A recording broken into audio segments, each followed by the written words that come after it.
When you truly care about your people and their careers, we encouraged her. We said, enjoy that new experience. We hope it works out for you. Here's what to watch for. She was back 2 months later. Why was she back 2 months later? Because the money wasn't worth the aggravation. The best decision makers I've seen really engage their team so they get the picture and the picture behind the picture and the story behind the picture. But if I can't teach my kids that that's the right thing to do, I'm not doing it. And I always live my life that way.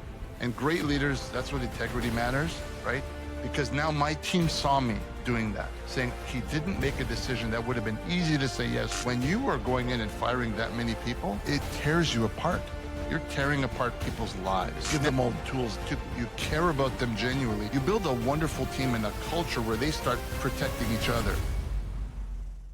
Welcome back, everyone, to a new episode of Business Unbound. Every week, I sit down with exceptional practitioners who share the mental models, the frameworks, and instincts they have developed and acquired over the course of their careers. I'm your host, Florian Hoff. Today, I'm joined by Alan McLaren. Alan has personally advised more than 600 chief executives across a wide range of industries and geographies, and served as global chair of YPO at a time when the organization represented more than 32,000 executives across 150 countries.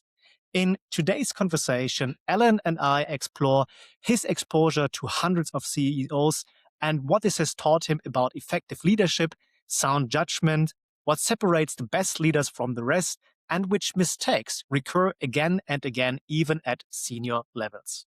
This is Business Unbound. Let's dive in.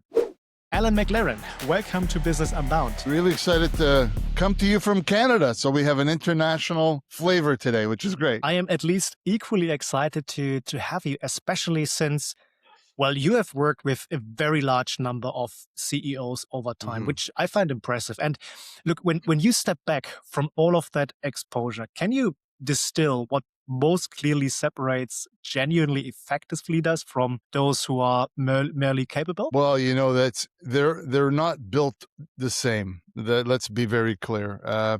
They're different even culturally around the world. The effective leaders really depends on what you're trying to measure. If you are a leader of an organization where it's a public company, as an example, and all you're trying to do is drive revenue quarterly, that requires a certain type of leadership. If you're a family business CEO, that is a certain type of leadership. If you're a private founder, that's a certain type of leadership. What I have found, though, the theme between all of them, the greatest leaders are the servants. They believe truly in serving their constituents so they clear the deck and they can be successful. And I'll just leave with one really important thing that most leaders forget. Their job at the end of the day is to take, when things are going well, give credit to the team. And when things are going poorly, take responsibility.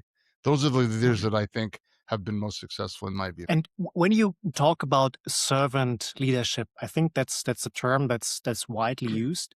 What do you understand from servant leadership? You know how CEOs have authority, don't they? They have authority to be able to tell you what to do. What I learned at YPO is a peer-led organization. So as the global chair of part of the organization, what was really important was I couldn't really tell anybody what to do. I had to influence them on what to do. And so at the end of the day, the CEO has all the authority to do that. But a true servant leader actually says, my job is to serve my team, not the other way around. And when you do that, you create trust, you create engagement, you create clarity, and you create people who will go to the wall for you. And so when you do that right, the world opens up for you because even when you make a mistake, because leaders make mistakes, your team will support you because you're there to serve them for their career and for the work that they're doing in your business. So that's what I mean by servant leadership. What would be some qualities that's, let's say, a servant leader would need to have? What do they exhibit? What is it that they do? Empathy is probably the one thing that I think that they're very good with people. So, EQ versus IQ, they might be really smart people, but they're really good with people. The other thing I would say is they're good communicators. They're not necessarily, you can be, a little bit tough, but as long as you're consistent, people can understand you. If you're confusing to people, one day you're tough, one day you're nice. And you see that sometimes with politicians around the world is you can't read them. People want to be read. And those leaders that I think are great servant leaders start out by people first. And if they think of people first, then every other action works really well, because at the end of the day, no leader can do it by themselves. You've got to hire the team that's going to execute. So your job is to give them all the tools that they need to execute.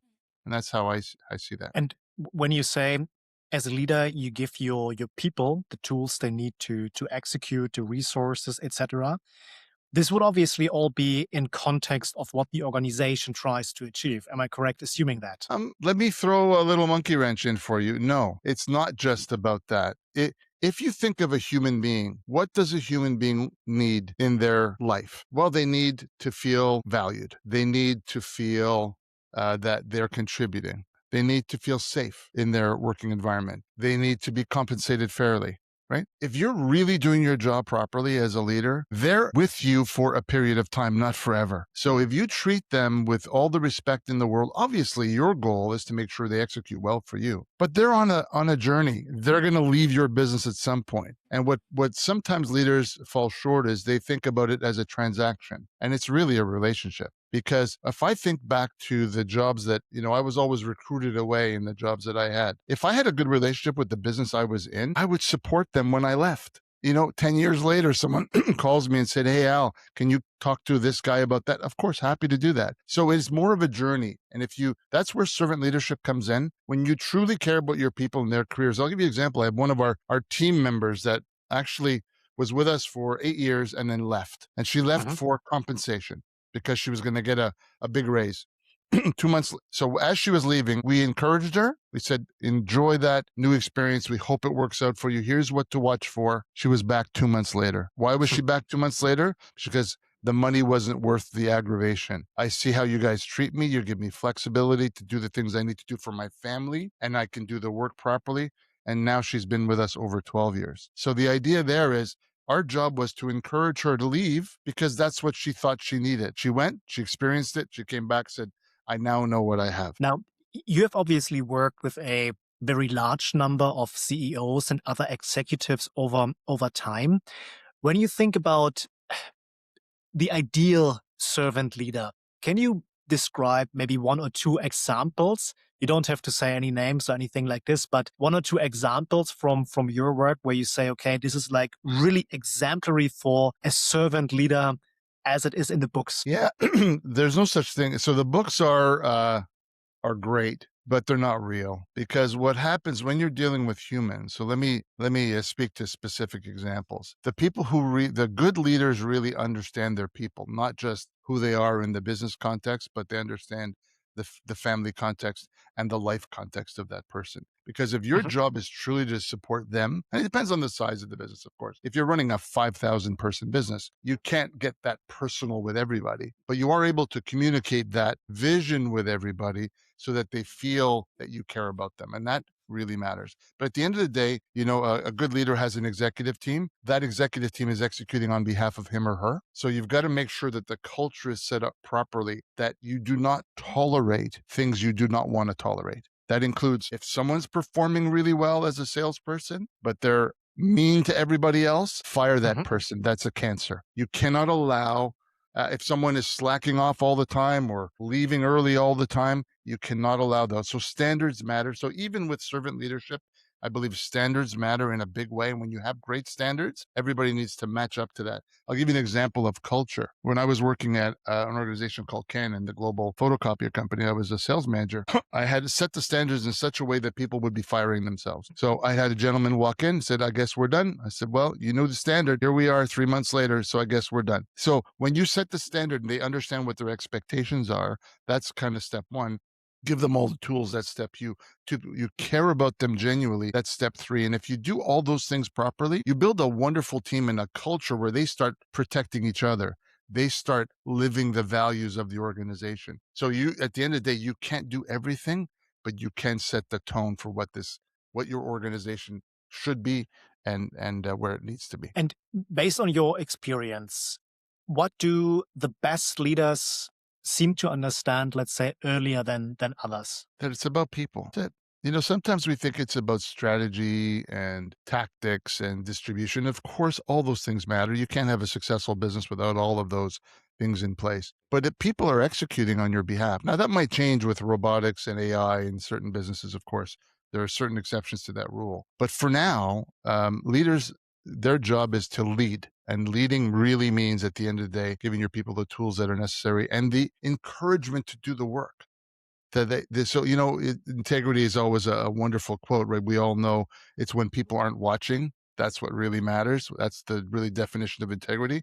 It matters in work too. When people are working late, not because they want you to see them working late, because they want to achieve their objectives, because they care deeply about their customers, that matters. I've got employees sometimes that get mad at other employees because they can't serve the customer without the tools that person is giving them. I like that, because they care so deeply about the customer experience, right?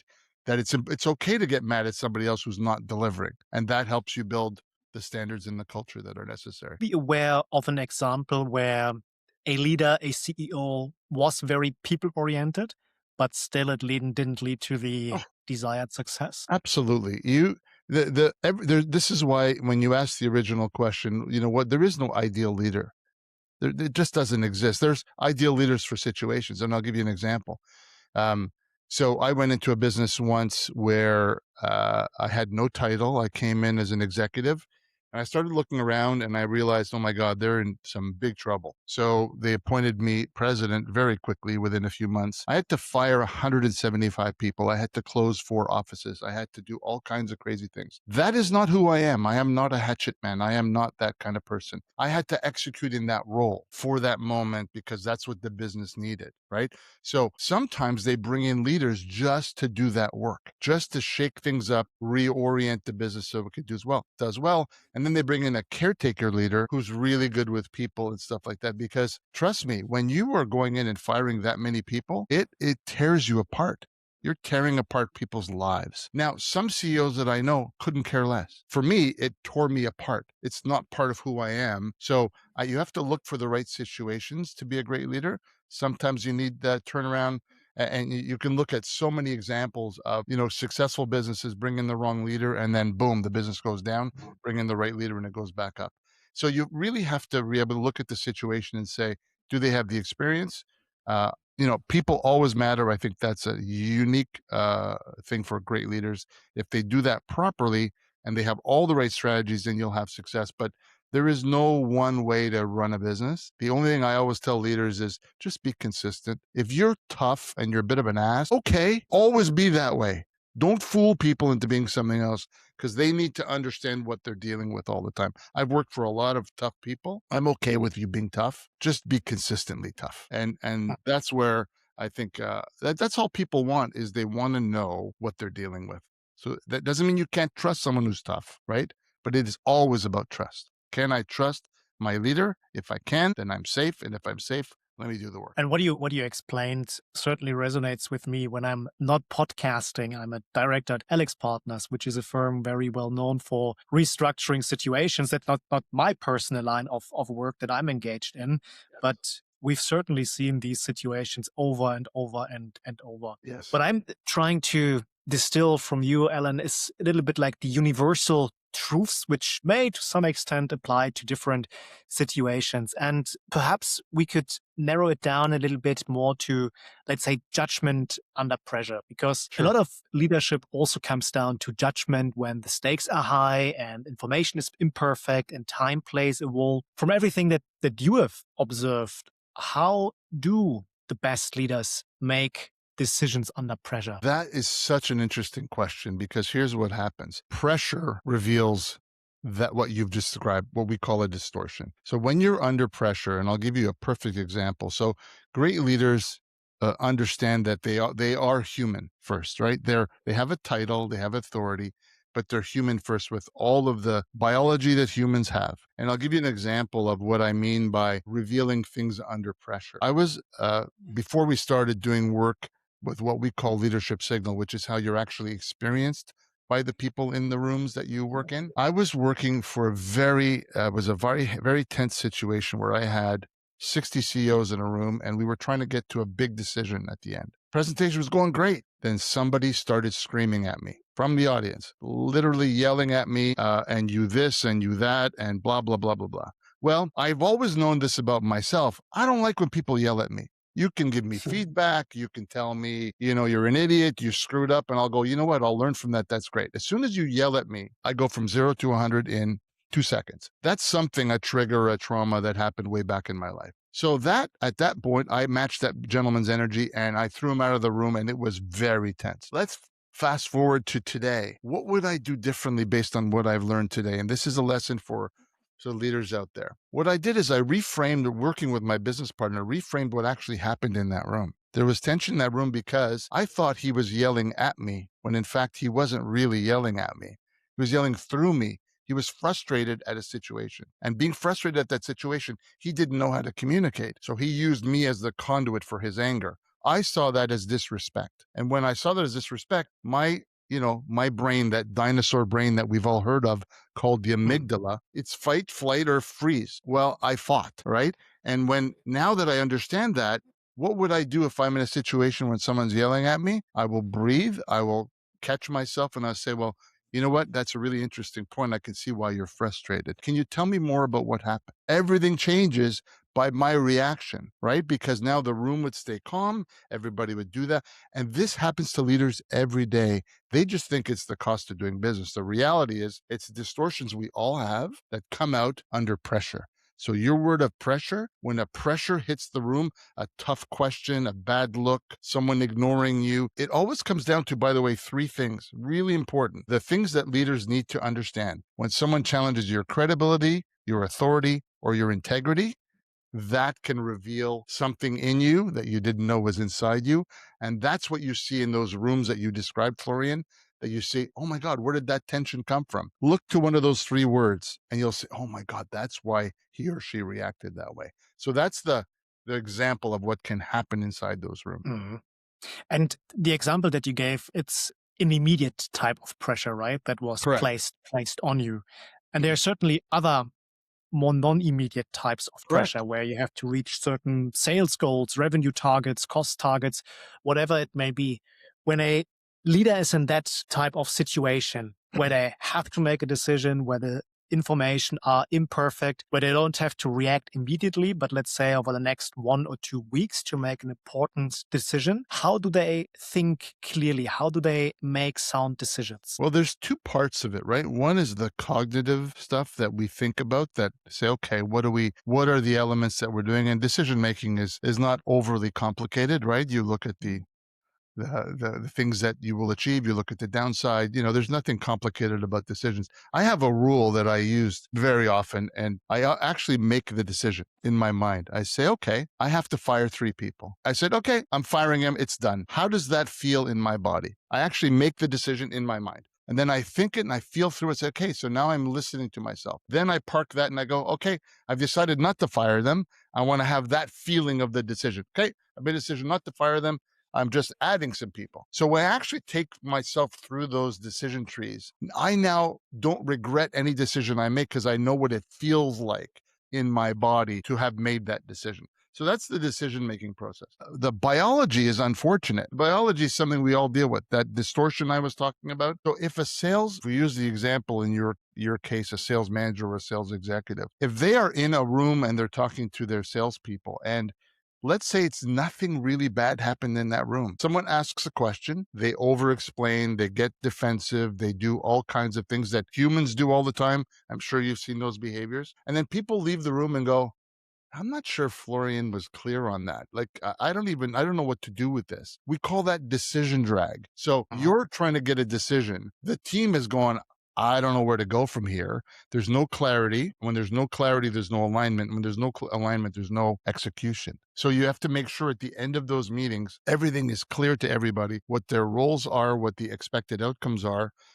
and you make sure that they believe it just like you do. Sometimes that happens after the room is closed. After you leave that meeting, that's when the meetings start. They start talking about, oh, Florian, did you see what he talked about there? And do you see what happened there? I'm not sure I believe that. You're not hearing that, but that's what's happening to your team. So that's what, when I say decisions, you have to make the decision. You have to make sure your team is ready to execute on that decision. And that's where the cognitive and the biology kick in. You can't see yourself reacting. They can, because they feel something, not just cognitively do something. Could you be able to explain a situation where you were involved maybe as an advisor in a intense situation that required business judgment? And when doing so, could you explain the elements that were playing into this decision? What were the leaders involved weighing? So I'll go back to, listen, this is where I'll bring in culture. It's interesting, right? Sometimes, so when I was at Canon again, I was in the sales training area of the business. The CEO came in from Japan along with the team and said, we're going to cut out training 100%. There were about 7 of us in that department. And we came back to them and said, you know what, gentlemen, we understand you're going to make that decision. Can you allow us the weekend to prepare a presentation for you? So they said, we'll give you the weekend. So I was traveling. So I stayed over the weekend with my team. We pulled everything together. We had a meeting with them on Monday. Monday, we're sitting in the presentation. This is where culture really matters. So if you've ever presented to the Japanese, you'll know they're not going to be answering your questions. They're going to be sitting there stoically. And so we were asking questions. What do you think of this? What do you think of that? And they would just get going, carry on, carry on, carry on. We're going, oh my God, we don't know if we landed at all in that room. What ultimately happened, here's where the fun part was. We were listening to what was important to them, not what was important to us. Why did they want to make that decision to cut? Was it because of money or what they perceived to be that, or was it because they wanted to increase profits or they didn't see the value? We went inside their heads and said, why are they making that decision? We had to use other people to get us that information, by the way, because they wouldn't give it to us. The outcome at the end of the day, because we considered what was important to them, we increased the budget, got 4 more people hired, and that team is still going 20 years later. So what did we do there from a decision point of view?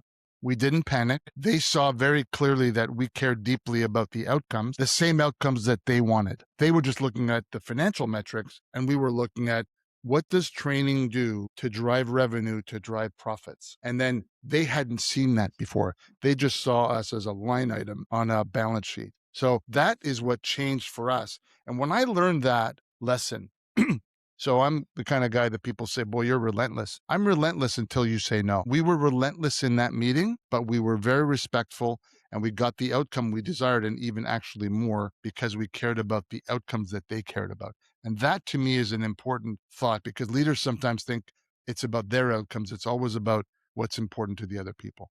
So that's an example. And maybe let me also present one example, and it would be interesting to hear your reaction and your reflection to this. So imagine that you're on the holding company level, and you as a holding company, you have your several investments and whatnot. And you have one company which operates in financial services, and they're in the process of wanting to sell this financial services company.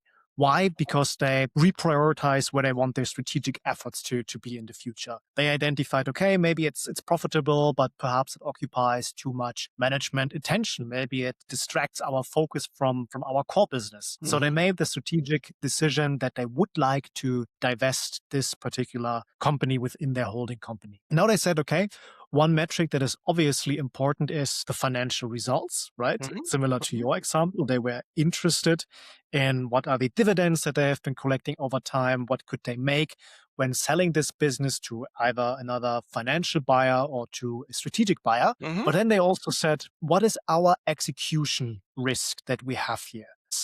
M&A in financial services, when it's a share deal, great, but they were discussing at the time not only to do a share deal, but to do an asset deal where they sold individual part out of this financial services company, which had huge execution risks. And they would then have only shut down the legal entity that remained. So they looked at financial results, they looked at execution risks. When you think about the situation as such, what else would, in your mind, be an important decision-making element? Well, I'll go back to the important thing is, if you're going to hold on to any piece of it at all, or if you're divesting yourself 100% of it, then obviously you're just trying to maximize value. So I think that's pretty easy. If you are holding on to something, that are they going to be a partner later in some way? Are they going to be supportive? Are the employees, some staying back, some leaving, or those are really important decisions. The biggest problem that people have with any M&A is how people are treated when it's done. So if you truly care about your people, let's use that example. Even if you're divesting and you really care about those people, you want to make sure they land in a good place. with a culture that matters, because we've seen it too many times. Somebody acquires a business and kills it because all they wanted was that revenue line for the public company to be able to match up to, what they might be doing on the public markets. Okay, that's fine. Now you're using business as a vehicle to make money. That's what it's designed to do. But I always look at the people side and say, okay, what have I done to these 400 people now? They believed in me as a leader, and I just went, nah, we're done now. So for me, I look at it again, there's objectives for the business leader. And by the way, here's the problem. They're usually driven by compensation in some way, right? I always look at it and say, if you see any problems, look at the compensation, how you're compensating the CEO, how you're compensating the team. That's going to reveal all the problems that you need to understand, because people manage that stuff. So let me park that for a moment. But it depends on the role of the leader as well, what the leader and the board that they're trying to achieve on. So I think that once your objectives are set, you have to think of the long tail. Does this help us long term, or is it only a short term thing? And if it's a short term thing, at least you know what you're dealing with. If it's a financial transaction, be very clear it's a financial transaction. Where I see problems is when they try to be all things to all people. It gets diluted very, very quickly. So clear objectives, clear financial metrics, as you said, Florian, which is really accurate. But it's got to be focus is important, of course, but is it a partnership that you're leaving with? Are they going to be distribution for you later, or is it complete divestiture? Complete divestitures are easy. The other stuff is a little more complicated because it involves the other leadership. And do you guys match up as leaders? And what's going to happen on the other side? Are you going to be cutting people? That usually happens, but not always. So that's kind of the stuff that I would be thinking about in that example. Perhaps I'm putting you on the spot just a little bit. I like the spot. Do you have any mental model or framework that you find useful applying, even if loosely, in a decision-making process? So as I said to you, I really keep it simple. So I don't want to, there are many decision-making models that are out there people can look at, and I just look at decisions as a very simple way to do it. I described how I do it in one way. The one side is, of course, is you look at the pros and cons. I mean, it's the oldest decision-making framework on the planet. We sometimes overcomplicate. We have to take a framework to make a decision. Well, you have a financial framework. I think that for sure, kind of easy to figure out, is that you look at the numbers and go, what's the good, bad, and ugly situation that we deal with there? But I look at it really simply. Once we've got all of the data, because it has to be data driven, including the people data. So not just all the metrics of the business, the distribution. What are we gaining? What are we losing? It comes back to this or that. It's A or B, right? What are the consequences and the unintended consequences? And that's the biggest thing that I think we sometimes forget in a framework, is that if we make that decision to go to A, what are the unintended consequences that kick in when that happens? If we decide to go to B, what are the unintended consequences? And then what I use as my final arbiter is what I shared with you earlier. I make those decisions in my mind to see how it sits with me later. Now, the framework has to go right down to your entire executive team. They all have to think the same way so that you get a great recommendation on what to do. And they've thought through the unintended consequences of that. To me, I don't like to overcomplicate with frameworks. I'd like to look at it and say, just make sure we've got all of the data on the table, all the strategies on the table, and what's the worst that can happen question has to come out every single time. What happens if this doesn't work? What happens if the valuation goes from 20 million to 10 million? Do we still, what's our bet now, which is, what's our best alternative deal? Like, what is the best alternative to a bad situation? Because it never works out the way you want it to. Let's be very clear. There's not a deal on the planet that ever went in and said, oh, I got exactly what I wanted. I'm really happy. Every time you sell a business, people are unhappy. That's part of it. So that's a very simple way to look at it, but I think we overcomplicate it with frameworks. But that's how I have looked at the decisions I've made, whether it was cutting people or adding or acquiring businesses. It comes back to culture and data and numbers and people. That's kind of how I look at it. All the other stuff, distribution, all those things matter, of course. That's what the lifeblood of a business is all about. But those are not complicated. There's only so many business models in the world. There's not 100 of them. There's 20 or 30. That's it. And let's perhaps talk a little bit further about decision making and exercising business judgment. Mm-hmm. You've worked with over 600 executives. Who are one or two of these executives that you really admire for how he or she makes decisions and exercises business judgment? That's a hard one, man. Really hard one. Most of them are not great at that. The ones I've worked for are not great at that. Sometimes they make a decision based on, so let me go to the negative, then I'll try to go to a positive. The example of when I worked at Canon, they were looking at the numbers only, right? So would have been a very poor decision if they had made it, right? So they were very myopic in their view. Now, maybe they made that decision because we need to get another $200,000 on our financial metrics this quarter because I get a bonus when we hit that number. Is that a logical decision-making process? Happens every day because people are concerned about themselves. So, but they might have hurt the business long-term by making that decision, which ultimately we were able to convince them of, right? So you think about that. So I think most the decisions that I've seen, many of them are actually pretty crap. And I don't want to, because what ultimately happens with these leaders is they go with their gut and they say, okay, well, that sounds like a good idea. Now, the good news is most good leaders engage their team. This is where, if you want to look at the positive side of it, the best decision makers I've seen understand that they don't understand everything about their business.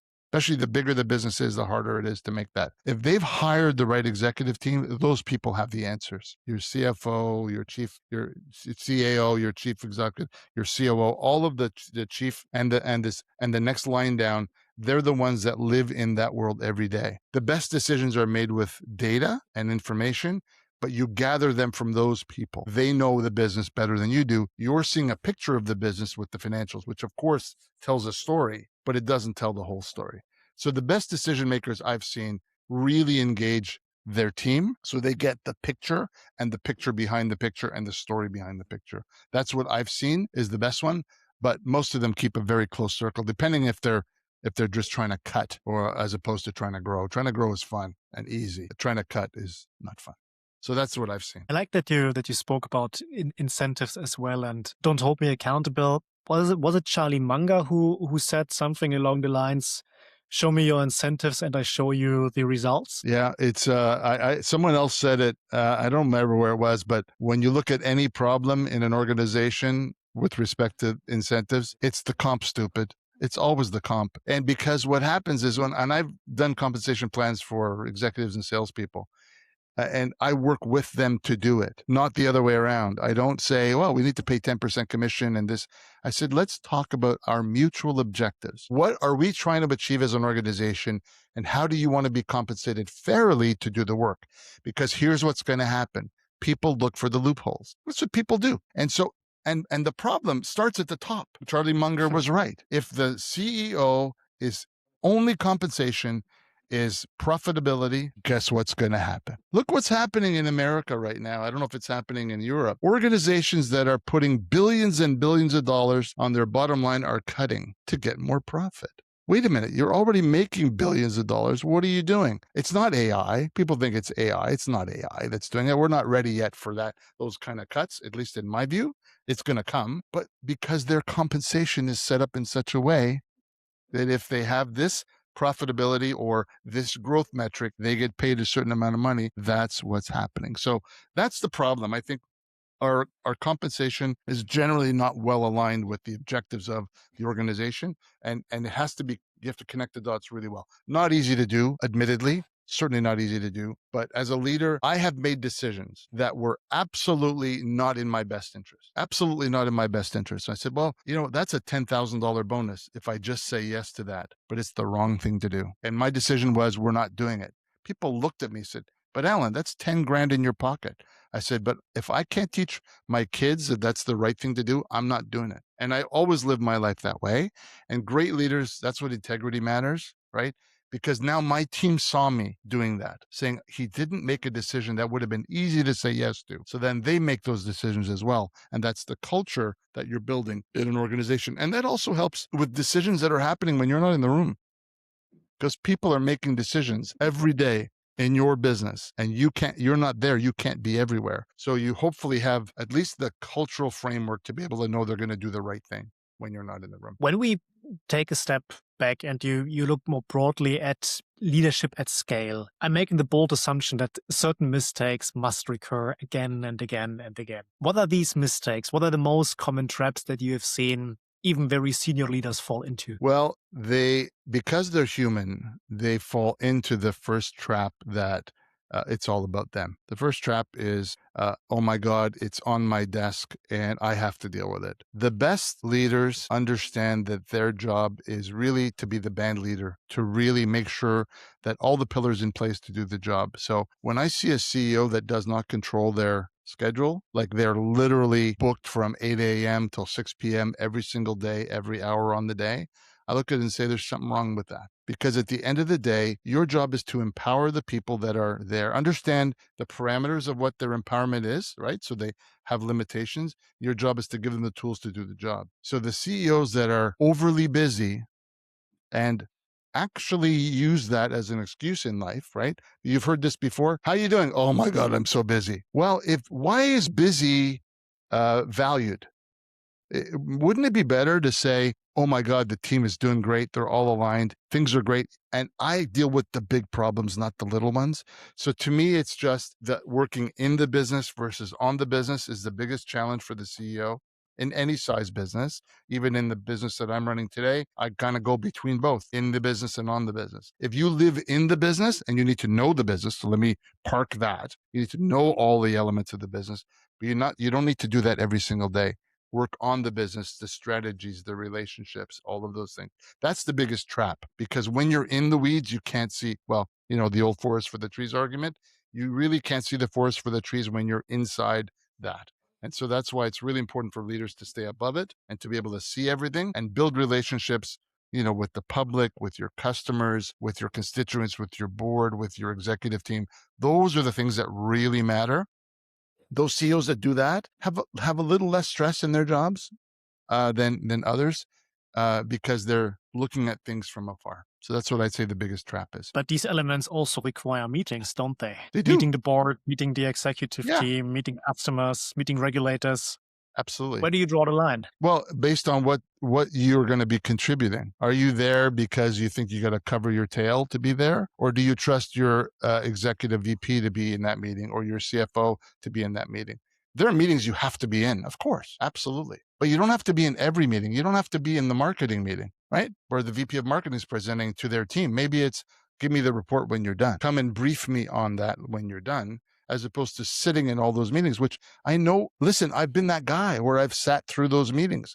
And I'm sitting there going, why am I here? What am I going to contribute? So then you start to realize that I didn't hire the right person, because what happens when you're in a room? Here's the thing. If you're a really good CEO and you're in a room, no one should know you're the CEO. The way that you act, you should be there, listening, observing, looking at your team, evaluating your team, seeing what they're doing well, what they're doing poorly, so you can give them feedback later. If you're the one that everybody's turning to when a decision is made, and you've seen it, we've all seen it.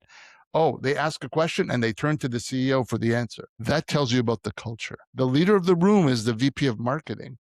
That person should be running that session. The CEO is maybe contributing or just listening. So you can see a lot in those meetings by how the interactions happen and how people feel.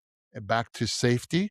Do they feel safe in that meeting? That's something I've observed a lot and I've been part of. I was working for a client once, and we like to say that you could measure hierarchy based on how busy the individuals were. If they were booked, as you mentioned, 8 a.m. to 6 p.m., it would typically mean they were higher up the ladder. Wow. Again, it doesn't mean that the job is not busy. Of course, it's a busy job. The idea is, are you contributing to the things that matter for the role of a CEO? Hey, listen, what I'm saying is not easy. There's no book that gives you this perfect reality, because here's the issue with every leader that I've ever worked with. 90% of your problems are people-based. That's it. I was talking to a guy who had, every dream you'd want to. Sold his business, has more money than he ever needs, is well-known, well-connected. And he was telling me, I'm thinking of getting back in the game. And I said, you realize that what you have now is what everybody aspires to be, is freedom, choice, and money. He goes, yeah. I said, so I want you to think back for 1 minute.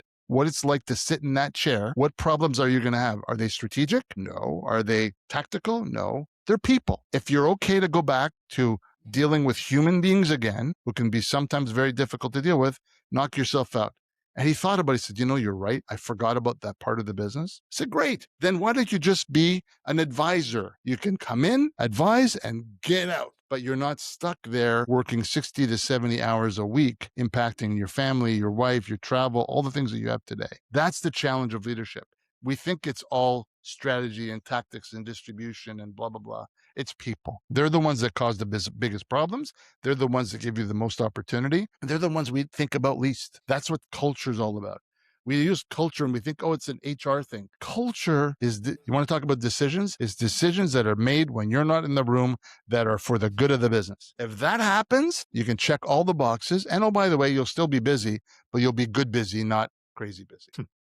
I do not remember where I heard it, but it was along the lines of saying, a CEO is basically a hiring manager. That's what the job comes down to. And his primary responsibility is getting the right people on the bus who can then be helpful in driving the organization's vision. It is. And I'd say it's, that probably is a little bit simplistic to say that's their hiring manager, but it is their most important role. Because back to what we talked about, working on the business and in the business, you work in the business when you don't have the right people that are doing the day-to-day work. So this is why I started and I said this, but just to put it in context, when you are a CEO and the team does well, right? I remember that word I said, your job is to praise them. And when things go poorly, your job is to take responsibility. Why? Well, the true reason for why is if it's going poorly, you hired those people. That's your responsibility. Maybe your VP is a bad VP, then you need to fire that VP, right? They're the ones not executing. Sales are down.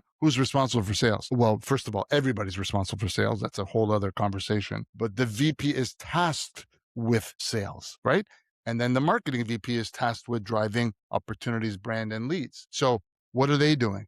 How are the technical people involved in making sure the customers are happy? Because if the customers are happy, they'll refer you. So there's a bit of an ecosystem that actually comes together, but it all comes back to the people. Are they aligned with the vision, the mission, and do they have the freedom to do the work? Because people don't like being micromanaged. No human likes to be micromanaged. They have the freedom to do the work, and they have the accountability to be able to deliver back what they've agreed to. And then the compensation is the thread that ties all of that together. So business is not complicated theoretically. It's complicated because Jill doesn't like working with Sally because Sally gave her a side eye the other day. That's the stuff that we deal with all the time that will drive you crazy. So you do the best you can to make sure that all those are in place, but you understand that humans are humans. They're biological creatures. They're sensitive creatures. You give them safety and encouragement and make them feel valued in the organization. They'll do everything for you that you need to have done. I see it all the time. I see my teammates doing things, and she came to me the other day, she says, "Alan, do you want to read what I said?" I said, "You know what? I trust you 100%. You do it. You're better at that than I am. Whatever you do, I'll be happy with." You know what? Her face lit up like a tree, because I could have said, "I want to look at it because I don't trust what you'll write." That's what I'd be saying by saying, yes, send it to me before. That's what we do every single day. Those little nuances of how we treat people. That's what allows an organization to flourish. In my view, of course, you have to have all of the tactical things in place, distribution and pricing and all those things, but that's not complicated. That's just, that's what business is all about, but people are what make it work or don't. So we talked about mistakes, and you mentioned scheduling as being one of them and appearing busy all the time. What is another mistake that you see even very senior leaders falling into? That's it. So let me just think. There's a lot, right? But at the end of the day, is understanding that the mistake that they would make is what I'm oversaying this, is the importance of people. That I think that's you have some CEOs that are what we'll call a spreadsheet assassin, right? They're phenomenal at numbers, but they're terrible at communication. Do you know what really matters? The numbers are the numbers.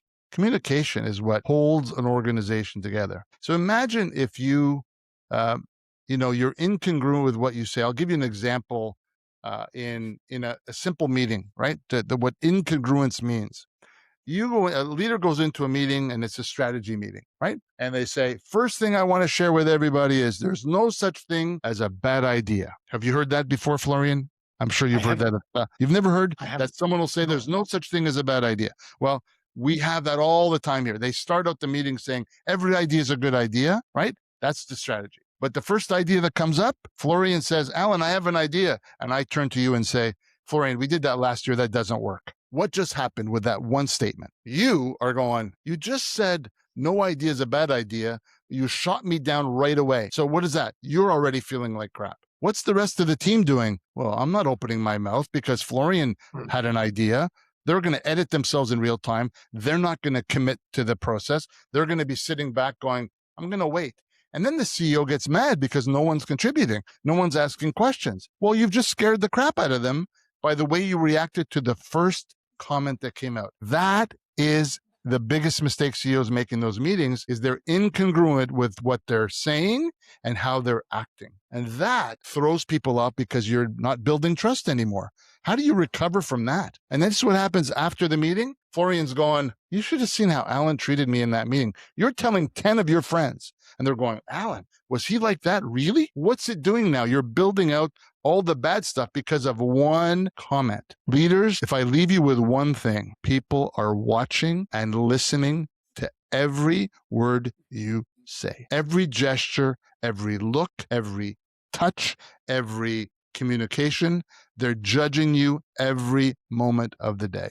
So it's really important that you make sure that you're doing the right things as the best you can. You'll make mistakes. I've made mistakes like that, and then I'll apologize right out of the gate. You know what? That was really crappy of me. I apologize. Florian, I shut that idea down. I apologize. Because let me go back to what happened, guys. I wasn't thinking straight. Every idea is a good idea because we can build on it. Let me start. Florian's idea we did last year, but maybe we didn't do it right. Maybe there was a kernel of something we could do differently.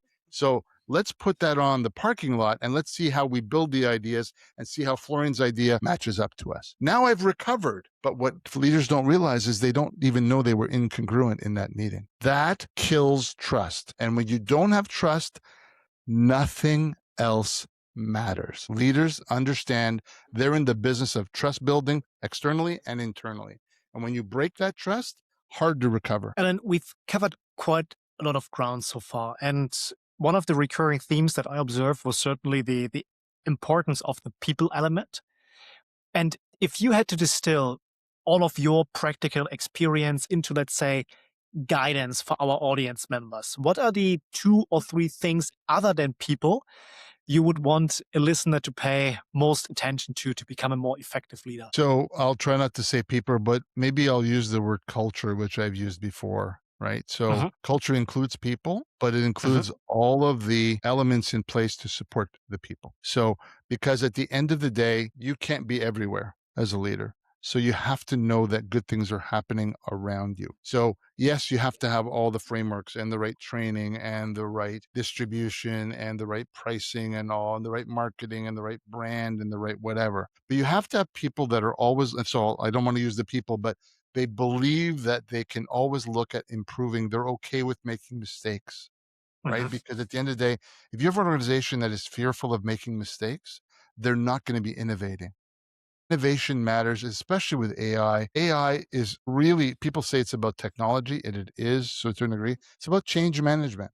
Things are going to change. Your jobs are going to change. How you use this tool is going to change. You might be partnering with a robot sitting right next to you one day. So do you have a culture that's going to be able to adapt to this new reality that's going to be a tsunami for all of us? It's not quite there yet, but it's coming pretty quickly. So to me, I would make sure you had all the frameworks in place to make certain people feel protected and safe in their worlds. And if they are protected and safe, then they'll execute. They'll make mistakes and they don't get beat up for making mistakes. Very important. People make a mistake. They make it 3 times, then of course, that's a whole other thing. But if they make a mistake because they're trying hard to achieve something, then they should be celebrated. You know what? That didn't work out, but I really appreciate the effort to try to get us to that place. So to me, when I look at a business, I say, of course, the blocking and tackling and all the important things that matter to a business that every business model has to have, or else you don't have a business. So business model, great. You don't need great leadership for that. You need great leadership to manage the overall organization so that people feel that they can contribute in a really big way, and not only feel, but actually contribute. Because you might get an idea from somebody who is sweeping the floors, but you never ask them anything. Everybody can contribute. They may not have an MBA, they may not have a PhD, but they're a human being that observe things. And so being attentive, listening to the organization, listening to the people in the organization, you do that, you have a feedback mechanism that is unbreakable. But the biggest word is the trust word that I used. Your entire role as a CEO is to align trust internally and externally with partners and suppliers and government and all those things. If you have that, then you can have any conversation you want. If you don't have that, no one wants to talk to you. So I think that's the barometer for me. The barometer is always trust. Let's say for someone who's a little bit earlier in their career, let's say mid-senior, and if those individuals, they want like early access to hard-won judgment, what should they be practicing right now to become better leaders in the future? I think look at, first of all, there's formal training that I think is important to do, right? To understand the things that leaders go through in their lives. I think one of the things that are really important for young leaders is to really understand the numbers, right? So, and understand how their numbers connect to the greater good. Because at the end of the day, the numbers tell the story of the business, right? It's doing well, it's not doing well. What are the things? And people are sometimes, especially in management, they don't get exposed to the numbers. So if you understand the numbers well, then I think that's the first piece. The second piece is make sure you have you've got some mentors that you like. They could be inside the business, they could be outside the business. And there are people that say, that's the kind of leader I want to follow. That's the kind of leader I want to be. I love how they ask questions. If you've ever seen a great leader, they ask more questions than they make statements. As soon as you see someone who asks a lot of great questions, follow that person, because they are the smartest person in the room, because they're the most curious person in the room. And I have seen great CEOs, I didn't share that earlier, who are brilliant at asking those questions. Their questions show how smart they are, not their statements. And so if you find that person in your organization, learn from them, watch them, see what's good. Also watch the bad leaders, see what they do, how they make people feel. Really important. But training, development, mentorship, partnership, and then I think that's the path. And always be curious, like your own self-development. Don't wait for the company to teach you about AI. There are so many free resources out there. If you're sitting there going, well, I'll wait till they train me, too late. You need to be advanced in it. So when they bring it to you, you can actually mentor other people. The biggest thing I will say is, I'll leave it with this, Florian, do the job that you want next. Show people you're capable of that next job. So if you want to be the VP as your next job, do all the things that a VP would do. Think like a VP, act like a VP, support others like a VP would. And then when that job comes up, guess who's automatic for it? You, because you've already been doing the job and your own job. That is, every time I've been promoted, there was no big interview process. Well, we want you to take this job. Why? Because I showed the leadership to be able to do that job in the job I was doing. And that matters so much. So if I give you that one piece of advice, just be supportive, be helpful, be a good human being, and contribute. And of course, you have to perform. If you don't perform, it doesn't matter if you're a nice person. You have to perform. That's what rises you above the rest of it. Now, Alan, let's start wrapping up our conversation for today. And I'd like to ask you, outside of your professional domain, what are you genuinely curious about right now? Well, I live in the AI world for a lot of reasons. We all do right now, because I think it's really important. I was telling someone yesterday, the beauty of AI and the pain of AI is going to be this. They bring out a feature, they're going to kill 5 businesses, right? So if you're Canva, as an example, right, which is a wonderful design tool we've been using for 5 or 6, 7 years. Now there's Gemini, and there's Nano Banana, and there's others that are built in. And for $20 a month, you get all of these things. Doesn't mean Canva will go away, but boy, there's a lot of pressure on them now. So I want to be able to look. So what I'd like to look at is, where is the world going, at least the best that I can from my seat, and how is it impacting what we do? So we want to use a hockey analogy as a Canadian, we want to look at where the puck is going, not where the puck has been. So to use it as in a football analogy, it'd be the same thing. I want to move to where the ball will be, not where the ball is today. That's what AI is doing to all of us. So fear it's normal, but embracing it is really the secret sauce. So I'm spending a lot of my time there, not only using it, but learning about it voraciously. So because every day it changes. So that would be what I would say is the number one thing I'm curious about and continue to focus on. And is there someone or something that is inspiring you right now? A particular leader, a book, an idea, anything else that you would like to share with our audience? You know, I don't, people have asked me at times, do you have any heroes? I don't have any heroes. I take hero language and heroes from people's everyday activities. When they do something great, I learn from that. When I am curious about how I'm coming across to the world, very important to make sure I'm delivering value at every turn. That's kind of what I am all about. So I'm just inspired. I mean, the world's a kind of messed up place right now, right? So what I try to do is always focus on what are the best parts of humanity. Even with all the stuff we are seeing all around the world, there are people doing good things all around the world. So we have to, what I try to do is look for the good, not in every human, but look for the good of what's happening, because that'll outweigh all the crap that, by the way, we'll be here in 10 years and 20 years and 30 years.